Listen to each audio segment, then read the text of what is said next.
It's time for Chill and Heal. From mental health and anxiety to nutrition and self-care, just chill and live a happy life. Chill and Heal on 99.9 and AM 1370 WFEA. Hey everybody, this is Steve Richard, and I am today's host of the Chill and Heal Show. You know, we had a tremendous conversation last week around the topic of racism, and our theme for the conversation that we're going to continue today is deep conversations that heal, and great men with open hearts will heal the world. And so we've got several people on today. They're joining us from around the country, and we do have one or two that are making their way onto the show right now. But this topic is such an important topic for America, and it's easy to to be hateful. Being hateful is one of the easiest things to do, but choosing love is what heals, and it's what brings people together. And of course, love and forgiveness go hand in hand. And so we've got three special guests on today. The first one, Pastor Jay Caprietta. He's a pastor and a minister out of Kentucky. He's also a real estate investor, originally from Toronto, Canada. Pastor Jay, are you on? Yeah, I'm here. All right, wonderful. Yeah, we can hear you. Yeah, thanks for being on. And we also have Pastor Clarence Washington, who I think's trying to make his way onto the show. He'll be on here momentarily. He's a pastor and an author of 4 books called Hijacked, How Dr. King's Dream Became a Nightmare.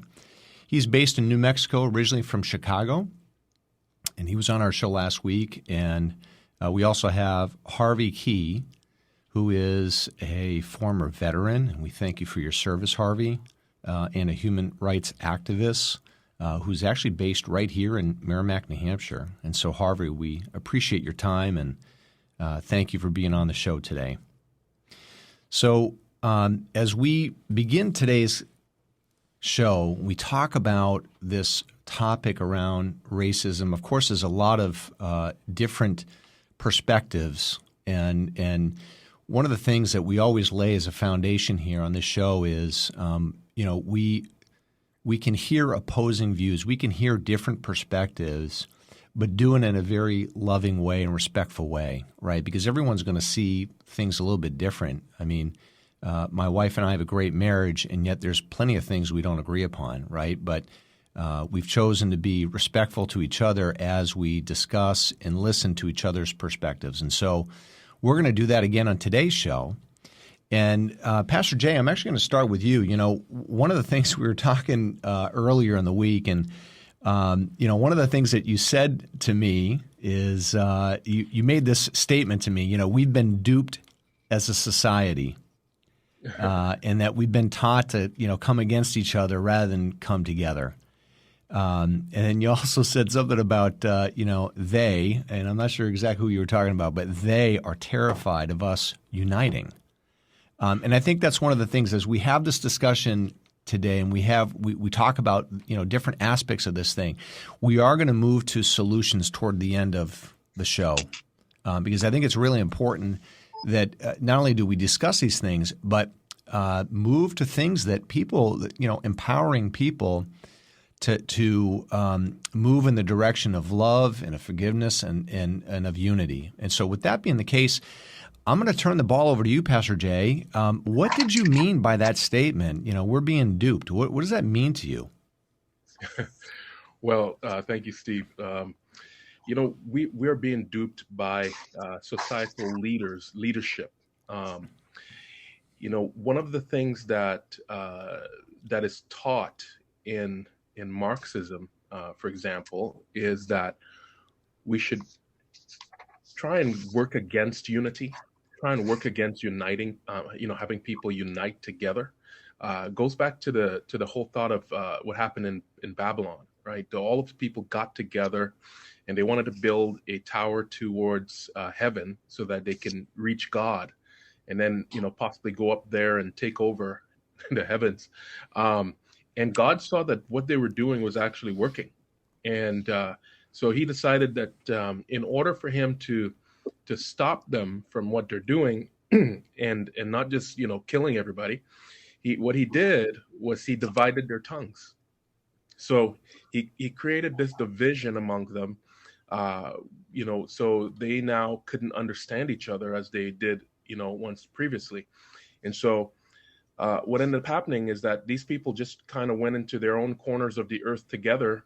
They matched up with who speaks their language, and they all went into different corners of the earth. Right there, that whole concept is what the elites of this world, the governments, when I say they, I'm talking about the wealthy elites, those that run the big corporations, and those that are paying off government officials, at the highest levels of the world. I came from a country where it's easy to manipulate an official with money, to do certain things that you want to get done. Right. So it's a bribery. So a lot of times people in America don't understand that in these countries some of these third world countries are very corrupt, and government officials are being bribed all the time to do certain things and give certain favors. And so what happens is that these wealthy elites and governments that are controlling the masses, they are manipulating everything, because they know that if the people unite together as one, they will become a more powerful force than the government or the elites themselves, because they are the minority. The elites are the minority. The governments are the minority, and they are afraid of us. They are afraid of us uniting. So if you look at the United States for a minute, racism is actually a great idea for those that do not want us united. So to control, one of the problems that they're having right now, the wealthy elites, is controlling billions of people. They would like to control us, but the only way for them to control us is by fear and by division. And they've been doing a great job keeping racism alive by every election they're throwing it in our faces. They're keeping racism alive by having Black History Month, and some of you know that I'm a black man, in skin color, according to what they call black, and I do not believe in having a Black History Month. I just think that it perpetuates the whole racism thing in America. And I just don't see the need for it. And if we have a Black History Month, why don't we have a Jewish History Month, or a Chinese History Month? I just don't see that it's necessary. I see that it's going to cause further division, and it's just not going to solve any problems that we have in our society. Pastor Jay, as I listen to you, I think I want to highlight for those that are listening, right? I think there are two big topics here that we're talking about. You just touched on one. There's actual racism, right, where people don't like somebody else because of the color of their skin or their religion or fill in the blank, right? People have prejudices, and people, and there can even be racism even within people groups. And so that's very real. And that is part of our discussion today, right? Not just what, the injustices that happened in the past, but as we move into today. So that's one thing. And then there's another topic that it's kind of like we're having two trains of thought here, and we're going to discuss both as we go. The second is for those listening, like, you have to come to terms with the fact that there are evil people in the world that want to control other people. It has been that way from the dawn of day, from the very beginning. And so, to be naive not to think that there are powerful people that want to control people would be a very naive way to think about it. And so when you come to terms with that truth, that is a truth, then you can begin to see that one of the ways that they use their strategy to use to control people is division, actually. And I think that's what you're touching on right now, Pastor Jay. Is that right? Yes, absolutely. That's exactly what I'm touching on. We can't be naive to think that there aren't people that are trying to control and dominate us. Just look at the last 3 years, and that should tell you a lot. So I want to bring Pastor Clarence into this conversation right now. So, Pastor Clarence, you out there from New Mexico? Yes. All right, wonderful. You wrote several wonderful books regarding Dr. Martin Luther King's dream. And so can you talk to me a little bit about, in our discussions, you talk a lot about Marxism, as Pastor Jay just has. And, and then Dr. Martin Luther King's dream. How are those two? Are they diametrically opposed to each other? Like, can you elaborate on that a little bit? Because I think people need to understand what's happening in America right now versus what Dr. King talked about so many years ago. Yeah, they are the exact opposite of each other. And when you look at what critical racism is all about, it's rooted and grounded in racism. If you look at, in order to understand critical racism, critical race theory, you have to understand how Marxism was originally established, the basis of it, and that it was was based on class, or the workers against capitalism. And so in America, that did not work because there was too many people that were living good, that were making good livings, even though the perceived structural or systemic racism has been around for a long time, but it fell through because so many people were able to go from almost no means, people are very poor people, to people that had some type of a wealth. And so they had to come up with something that would resonate with the American people, and that thing was race. And so when you look at critical race theory, it was established for the sole purpose of making Dr. King's dream, which is rooted and grounded in the American dream, an impossibility. Marxism, critical race theory is indeed the same as Marxism. Its goal is to divide, and you can see that by what the critical race theory does. It says that it divides people into two different classes, the oppressors and the oppressed. And its goal, the way critical race theory works is, as I said, deeply rooted in Marxism, because the main goal of critical race theory is to deconstruct the current American way of living through race consciousness, and then to reconstruct it into something that they claim will be a fair system, more fair for people of color.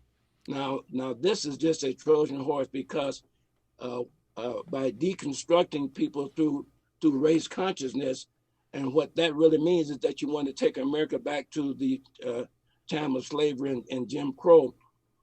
Race consciousness means that everything is determined according to race. You judge people according to race, you judge your relationships according to race. And then they say that once you do that, now you can better find out a way to reconstruct America and make it into a system that is that's more just for people of color. However, this is just a Trojan horse for racism, because all this would do was to get people hating each other again, the way that it did during slavery and during the Jim Crow era. Whereas on the other hand, Dr. King, he said that you judge people by the content of their character, not by the color of their skin. So this is a totally opposite of what critical race theory does.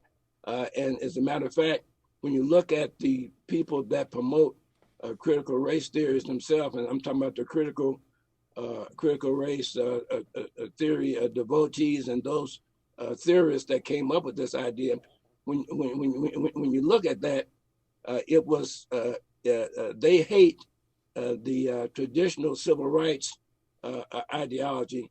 They hate, for example, the idea of color blindness and America being a melting pot, because these things bring people together.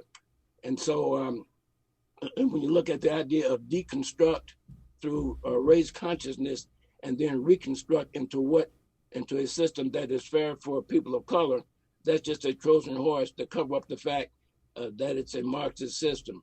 And so people have been duped into believing by accepting all of these things that divide people. And that should tell us something right there. Anytime there's a system that works toward dividing people instead of bringing people together, we know right away that that is not going to work. I mean, this is just an age-old concept. It doesn't take a rocket scientist to understand that divided we fall, united we stand. This is a very simple concept to understand. And so people like Black Lives Matter, for example, these people, they will invoke Dr. King's name, but they don't use any of his principles. If you look at what the Black Lives Matter people stand for example, it's Marxist, revolutionary, it's feminist, it's misandrous, which means they hate or prejudice against men. They are definitely pro-LGBTQIA+, pro-abortion, anti-family, and they have roots in the occult. And so, they are out for themselves. We saw that by the fact that the president, Patrice Collier's, the many homes that she bought, and where she bought these homes are right smack dab in the middle of white neighborhoods. So she bought these homes in the midst of people that she said that she hates.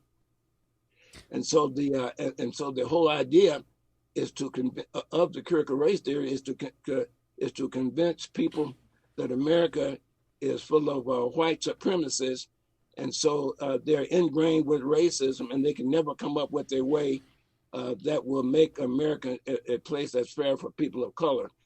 But the real real goal, as Pastor Jay has said, is to divide people. I mean, that's the whole thing behind that. And Dr. King, if you look at what he did, now Dr. King, in his dream, which I talked about in the first volume of my 4-volume series entitled "Hijack: How Dr. King's Dream Became a Nightmare," he gave us the goals that we must achieve and the methods that we must use in order to fix what is wrong with America. And if you look at the methods that must be used, you see that unity is a primary method. Unity is a primary method. Yeah. Because there's no way that we can ever come together and have a common goal that we can all strive for if there's no unity. Pastor Clarence, this is what yeah. Sorry. Finish your thought. Sorry. Yeah, I was saying, and I sort of lost my thought right there. But anyway, this is what why the Dr. King's dream was attacked, because they knew that if his dream became a reality, and with him saying we judge people by the content of their character, not by the color of their skin, and that we use unity and nonviolent resistant methods of achievement of the goals, they knew that this would work. And so they came against it with the most deadly weapon they can, and that was division by races, or taking us back to the time of slavery and Jim Crow, where everything was based upon race. As I listen to you talk, I think about, and again, I'm looking at the quote right here on my phone, right? I have a dream that my 4 little children will one day live in a nation where they will not be judged by the color of their skin, but by the content of their character. And that speaks to unity. That's what you're talking about. And yet, and I think what we want people to see, and again, we're going to have two schools of thought here, 2 different conversations happening on the show. But on this is to recognize the power structure when people are pushing for division. There's an agenda. And I think that's what you're saying. And it's the total opposite of what Dr. King, what his dream was. That's what you're saying, correct? Yes, and you see all of this now is rooted in ground in Saul Alinsky's Rules for Radicals. Yep. Because he gave the Marxists that are trying to destroy us a way of doing this. And the way that works is that you have to create a bridge to take people from where they are to where you want them to be. And that bridge is to make people so dissatisfied, so disenchanted, so hopeless that they will easily accept whatever you're trying to push, whatever you're trying to promote, even though that thing may be something that's worse than what we already have. And that's why you see so much, that's why you see critical race theory, dividing people according to race, why you see critical social justice, which critical race theory came out of, where people are, where murder is constantly on the increase in almost every city that is run by progressive liberals. All of these things are purposely done to divide us, to make us dissatisfied with the current American meritocracy, and to easily accept a communist system where all the production of things are controlled by the government, supposedly in the name of the people. But you end up with just a few people doing well, living well, and the rest of the people living a mediocre living. This is all they plan, and they cater to, or they stimulate the fact that they know that in America there has been a race problem that we've had a difficult time solving for many years. And so when they use the race card and bring up race, they know that motivates people. People check in their brains, and they don't really start thinking about what's really going on. So I think, again, to highlight here, right, we're talking about there is racism in our nation. That's a real thing. But then there's also a power structure that's pushing division to control people. And the reality is, if they can get us fighting with us, then we're not paying attention to them, right? And what their actual agenda is, which is to control everything. And so I'd like to bring Harvey into this conversation. You know, Harvey, thank you for being on the show. And as I think about some of the conversations we had last week, right, I know one of the things that I believe we're all going to agree on is that there's a power structure, and there's a small club at the top, and we ain't in it. And so, Harvey, I'd like to bring you into this conversation and get your thoughts on this power structure, and and any comments or your thoughts on this discussion right now.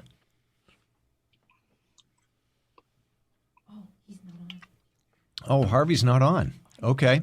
Well, I know one of the things, and I'll just share a few things that I know Harvey shared from last week, is really around needing to make changes at the top, right? Needing to make changes with leadership. And so I think it's incredibly important. And as I think about that statement, and he's right, he's not wrong.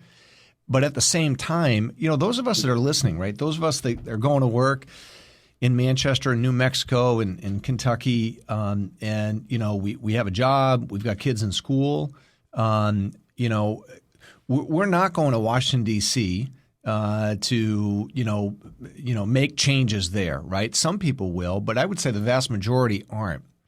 So, I'd like to begin to have the conversation, maybe begin to talk a little bit about, how do we empower people to make a change right where they are, right in their ecosystem, and so, how do we begin to live that out? And so, Pastor Jay, I'd love to get some of your thoughts on that.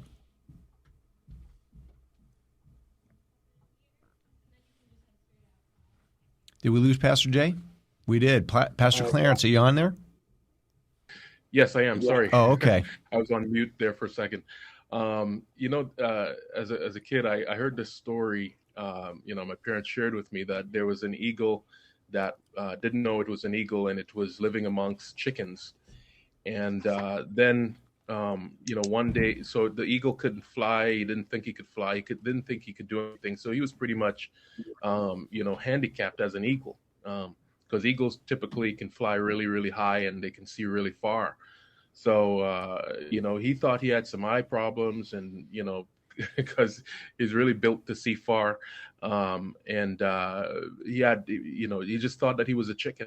So anyway, one day another eagle came down and began to persuade him that he's an eagle. And he then decided to spread his wings and fly and flap and realized that, oh my goodness, what was I doing all these years? I didn't realize I was an eagle. I was playing around amongst chickens because my egg was hatched by a chicken. And so anyway, this whole thought, came about, as we were doing this show, because could you imagine that in America today, we have a lot of, blacks in our nation that are operating as chickens. They're operating under like a handicap type of mindset, as if they can't do any better. And the one of the reasons is because history, number one, is hidden from them. A lot of times it's hidden, and what I mean by that, it's not pushed to the forefront. Hey, Pastor Jay, Pastor Jay, we're about to take a break. Just hold your thought, and we'll bring you right back on here in just a moment. Okay, no problem.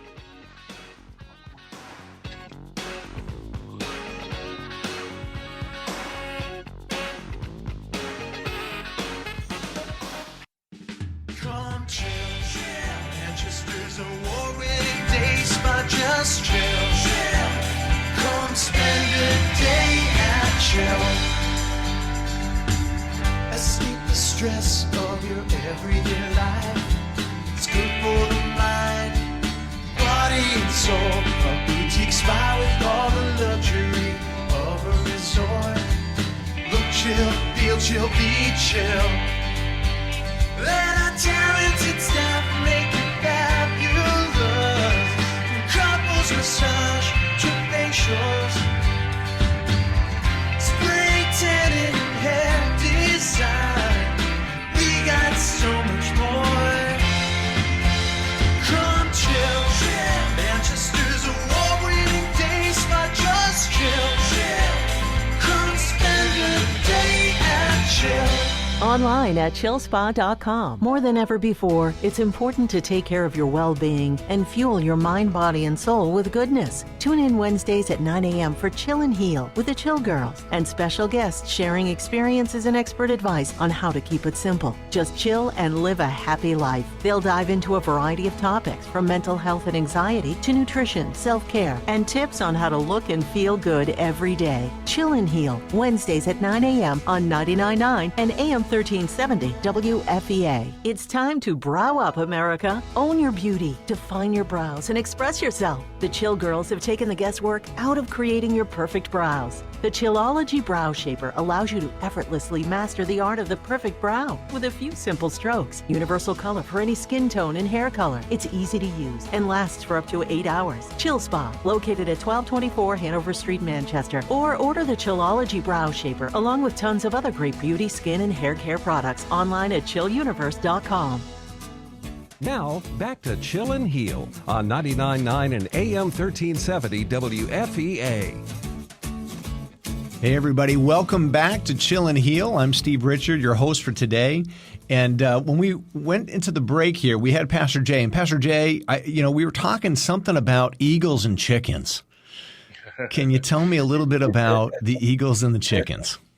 Yeah. So anyway, there was an eagle that was born amongst chickens and didn't know that he was a chicken for many years. And then all of a sudden, another eagle comes along and swoops down and basically proves to him that he's an eagle, and told him to flap his wings. And he decided to flap his wings, and then he flew off and went really, really high and higher and higher, and was amazed to know that he wasn't like the chickens. He wasn't grounded. He wasn't handicapped. So to speak. And so what happened is that within the Black community, they are sold a bill of goods from the elites, the wealthy elites, the government, that they're handicapped. So they give them, all kinds of handouts, free handouts, and the Blacks are thinking that that's helping them, and they become dependent upon that. and before you know it, that's all they look forward to, and they become handicapped, thinking that they can't do any better. But what they're not being fed is that in the history of America, even in the 17 and 1800s, we had people like James Durham, who was born into slavery, but became free and became one of the first physicians in America, right? And then we have Jean-Baptiste Point du Sable, who was a black man of Haitian descent, who established a trading post on the banks of the Chicago River. We had people like Frederick Douglass. Many people know about him. We had people like Martin Delaney in the 1800s, who was a journalist and also a physician, and also one of the first black officers of the United States Army. And I can go on and on. We have lots of inventors, people who have invented things. We had lots of businesses in the 1900s that, with big black communities, et cetera, et cetera.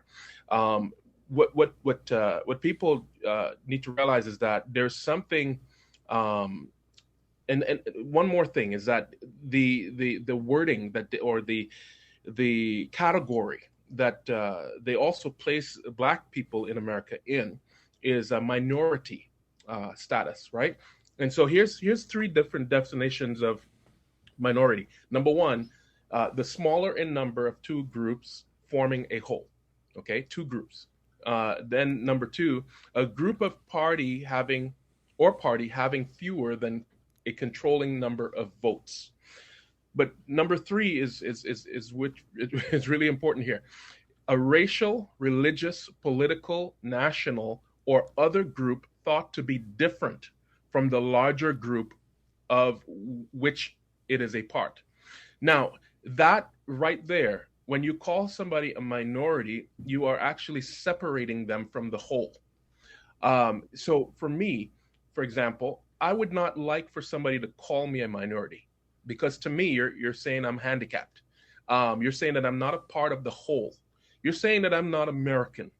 And I know I'm American. I believe I'm American. And I act like an American. I walk like an American. And I don't believe that I am a minority. To me, when we start labeling people, what ends up happening is that perpetuates the racism for many centuries to come. And so when I look at other people, I think, it's either they're an American or they're not an American. Maybe they're just visiting from another country.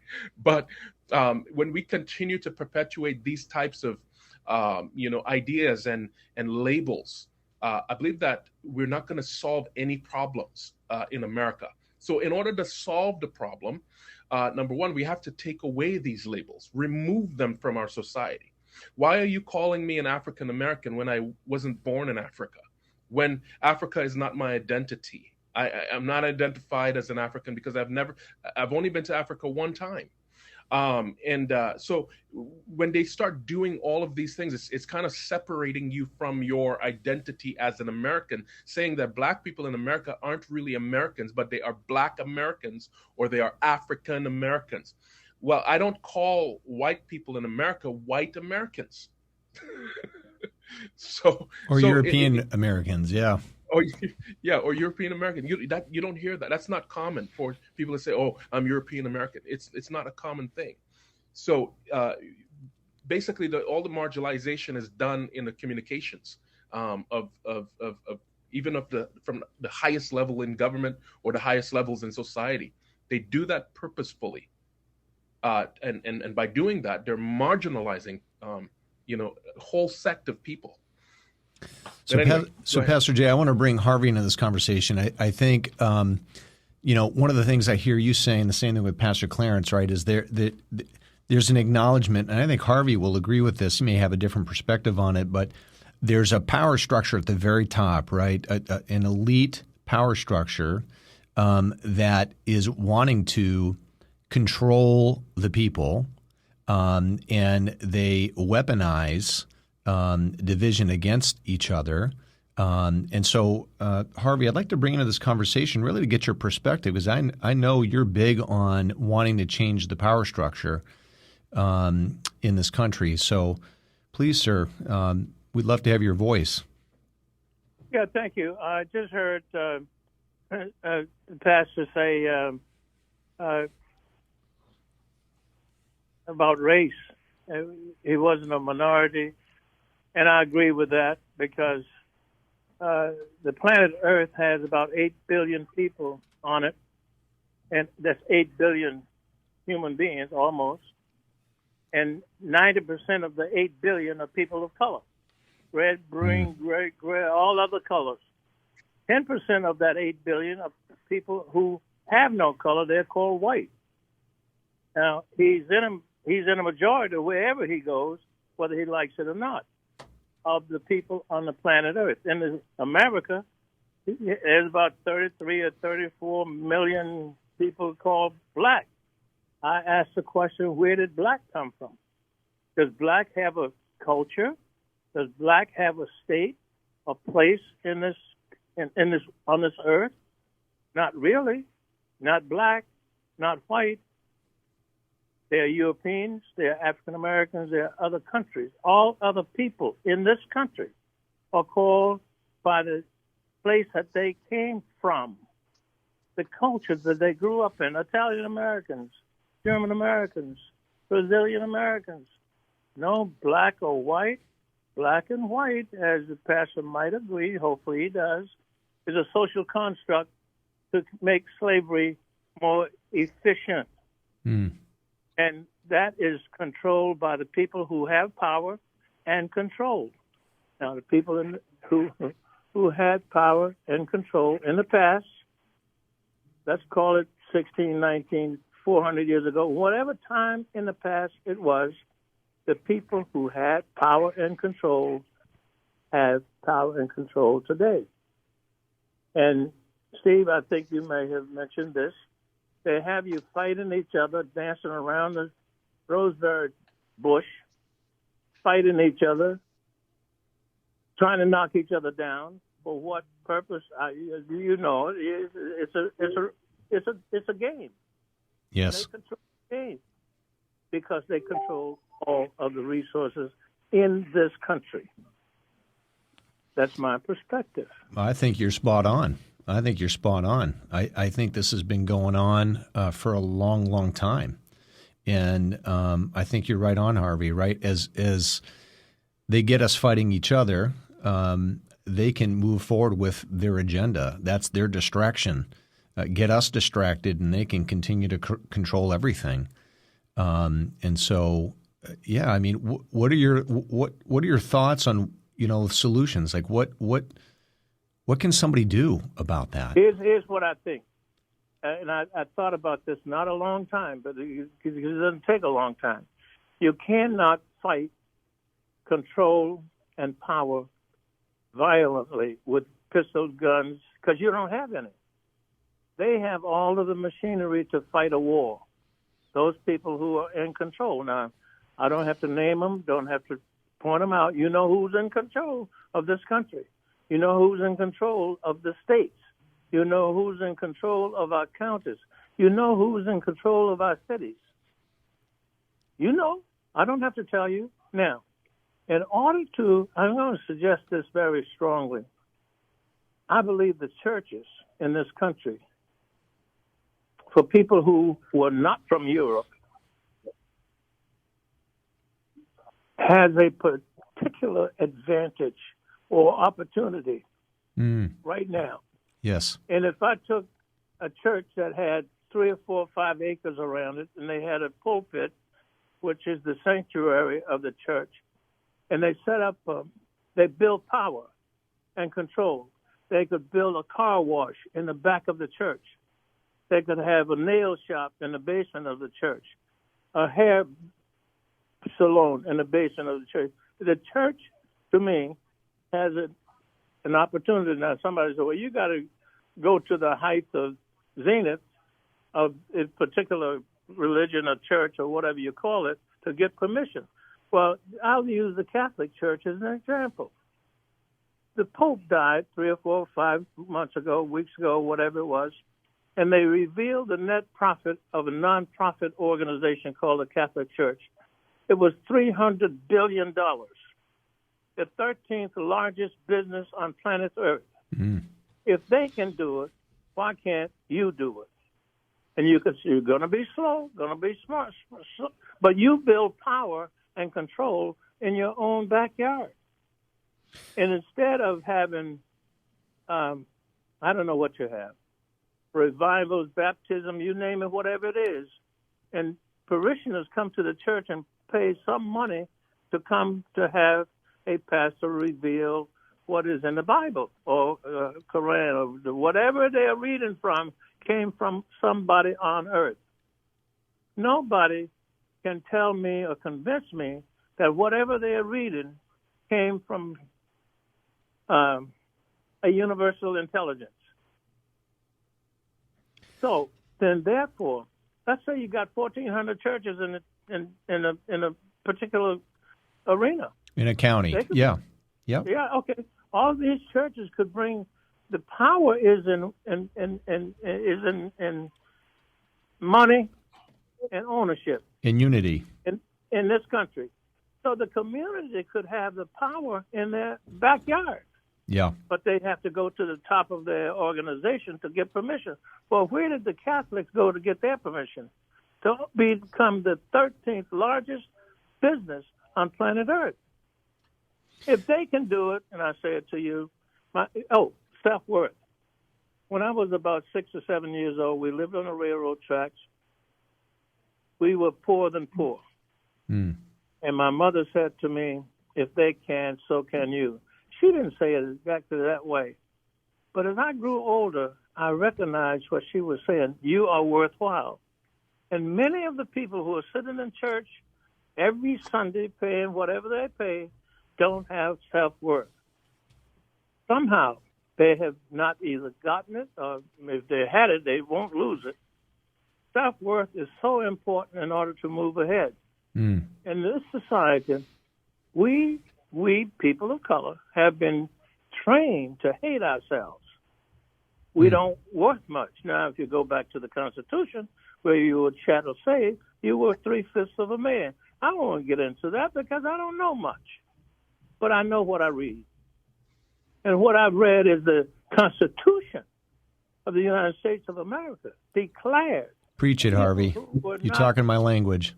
Yeah, declared people who were not of European descent as property. Yeah. For whatever reason, I don't know much, but I know that is in the Constitution.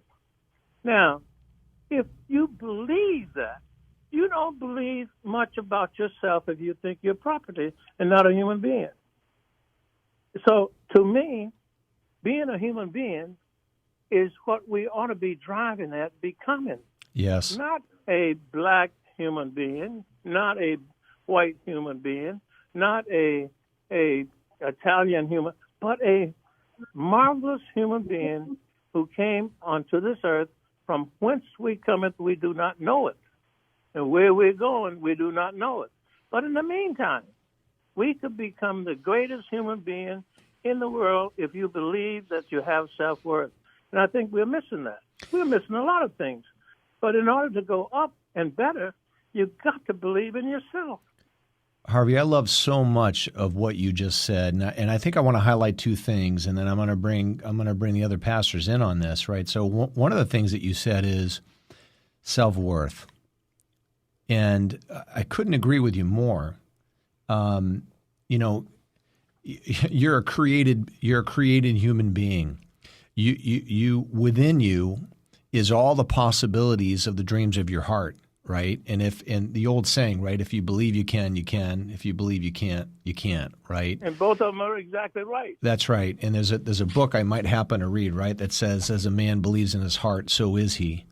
And it's the same thing, right? As you believe in your heart about yourself, about your situation, it becomes a self-fulfilling prophecy. And what I detest is any organization that's pushing, being a victimhood mentality, because it takes away your self-worth. It takes away your personal power.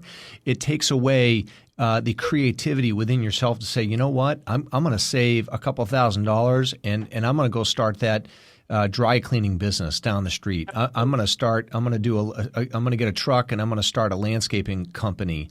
I'm going to whatever, right? As opposed to I can't, I'm not good enough, I'm not smart enough, all those lies. That's really what they are. They're lies. And I believe it's part of the agenda of this larger structure is to push that thinking, cause you not to think, but just to follow what we're telling you to do. And the other thing you said, Harvey, and I think you're spot on here. You talk about the church, and of all the people groups on the earth, I think those of us that are in the church community, I'll say that broadly, right? Those that are of people of faith, because people of faith tend to choose love. People of faith I would say of all the people groups, want to unite more than anybody, want to give and love on other people. And not everybody, but I would say generally speaking, that's definitely true. And we absolutely have a huge opportunity in the church community to step forward and to lead in this difficult time.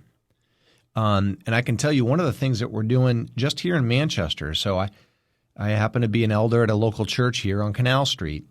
And, I've been in the faith community for over 30 years here in the Manchester community. And we're now building relationships with other local churches. Like we're in the process of doing that right now. Let me ask you this. Yeah. I've been in the business of studying religion and philosophy for more than 40 years. I had to take a religious course in the college that I went to. It was mandatory to take the Bible and tear it apart, put it back together. And since that time, I belonged to 3 or 4 different denominations. And each denomination, I learned a tremendous amount. And the most basic I got was the last one, which is, I won't call its name, but it's humanist. Now, what they do is put their nickels and dimes together and formulate a business. And they don't call it anything else but a business. And they don't name it black and white. They don't name it love and gift. They put it together as a business, and that is love. Love, and you see, I can't explain love to you to your satisfaction from me. Love has many splendid ways of showing itself. Yes, it does. And very few people can explain it to another person exactly as they intended it to be. So what I'm saying is, if we can change that sanctuary to love in its animated self, in its today's business. We live today, not 50,000 years ago, or when the other things were existing. We can't change that. But what we can do now, in my opinion, if we look backwards and then look forward, where are we? What are we doing now? The same thing we did 10 years ago? I think we need to keep singing. We need to keep praying. We need to keep preaching. But we need to add the X factor. And the X factor is live where we live and grow where we live and develop where we live, business ownership in the church. Oh, you're talking my language here. I'm both an elder and an entrepreneur, and I hear what you're saying, and I think you are spot on. And I'm going to come to our other 2 guests here in a moment and give you both kind of a last word to share on this. But what I hear you saying, Harvey, as a love strategy for churches is to start some businesses and to begin to, take ownership and influence in the community, provide jobs in the community, have influence in the community. And as that happens, it's sad to say, right? But a poor person speaking at a local council thing versus the guy that owns 20 buildings in town speaking at a local council thing, the person that has a business that has some influence is going to have, right or wrong, is going to have more of a say. It's called power. That's right. Power. That's right. So I'm going to bring Pastor Clarence in for maybe a 2 or 3 minute last word here from your perspective. What are your thoughts on this, Pastor Clarence? Please share your thoughts. Well, I think that one thing I just want to say something that Harvey said, and that is that the Christian church can prove that there is a divine being, and it proves that every day through prophecy, things that are proven that have been that were foretold thousands of years before it happened. So, and the Christian church is the only church that can do that, can prove that there is a God that existed through the prophecy that the Bible foretold. And so I just want to clear that up a little bit. But I think that the main thing is, and I'm just going to put the cookies on the bottom shelf. Dr. King's dream really lays out the plan, which encompasses all these things that we've been talking about. And I think that there has to be a commitment to be well informed. We said, what can the average person do? What can the average person do to bring about change in America? You can be committed to be well informed. The majority of the people in America are being duped because they're not well informed. They are soft-minded people who want to be couch potatoes and let other people tell them what the truth is when they really should be researching that and studying that for themselves. And you've got to decide who the real racists are in America. And that's very easy. Who are the people that's trying to divide us versus the people that are trying to unite us? And so these are some very simple things that we can do. And then you got to be committed to being a peacemaker, because we know that Dr. Martin Luther King, one of the greatest things that he did was he left us the 6 rules of nonviolence, okay, which is the only way that we're going to be able to change America. We can't do it in a violent way, as Harvey said. And so there has to be a commitment to be well informed. We have too many ignorant Americans that are not informed about what the Constitution says. They don't know what their rights are under the Constitution, and so they very easily give them up. Yeah. And the Constitution, you've got to know what Dr. King's dreams are, what his 6 rules of nonviolent resistance are, what his 6 steps for making social change are, what grounded. Pastor Clarence, we're going to have to, I'm sorry to jump in here, we're going to have to bring the show to a close just for sake of time, but I so appreciate your time, Pastor Clarence, Pastor Jay, Harvey Keye. Incredible conversation today. I appreciate all your lives and your work. And on behalf of the Chill and Heal Show, this is Steve Richard, and we look forward to seeing you in May. Thank you so much. Have a good day. Thank you. Okay, have a good day.